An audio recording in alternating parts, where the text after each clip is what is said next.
দাও দাও সব দাও পাশাপাশি রাখো ম্যাডাম আসো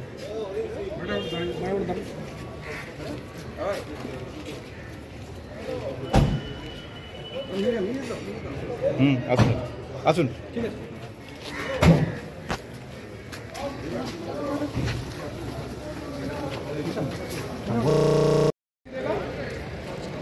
हम घर बेच के देंगे हेलो अभी हम हिसाब नहीं तो एक दिन रुकिए उसके बाद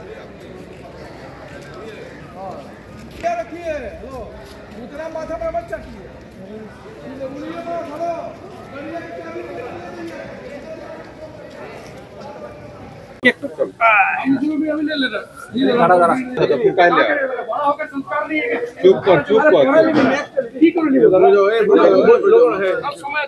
একটু তাড়াতাড়ি করুন, যেতে হবে। কালকে সকালের দিকে আমরা খবর পাই যে কিছু ওয়াইল্ড লাইফ আর্টিকেল ডিলিংস হবে চলবলপুরে, কুলটি থানার আন্ডারে। তো সেই খবর পেয়ে আমরা যাই চলবলপুরের গীতাঞ্জলি ম্যারেজ হলে।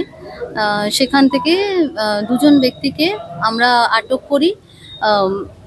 সম্বর হরিণের শিঙের টুকরো 11টি টুকরো ছিল, আর সেটার সাথে প্যাঙ্গোলিনের আঁশ 7টা ছিল। তো দুজন ব্যক্তিকে, তারা ঝাড়খণ্ডের বাসিন্দা, তাদের গ্রেপ্তার করা হয়। দুজন ব্যক্তির নাম সুকুমার বাউরি ও গণেশ যাদব, গণেশ প্রসাদ। কোথা থেকে আনা হচ্ছিল এটা? ওদের বাড়ি ঝাড়খণ্ডে, তো সম্ভবত ওরা এখানে কাউকে বিক্রি করতে এনেছিল, সেরকমই আমাদের জেরার পরে ওরা জানায় যে ওরা বিক্রি করতে এনেছিল। ঝাড়খণ্ডের থেকে এসেছিল।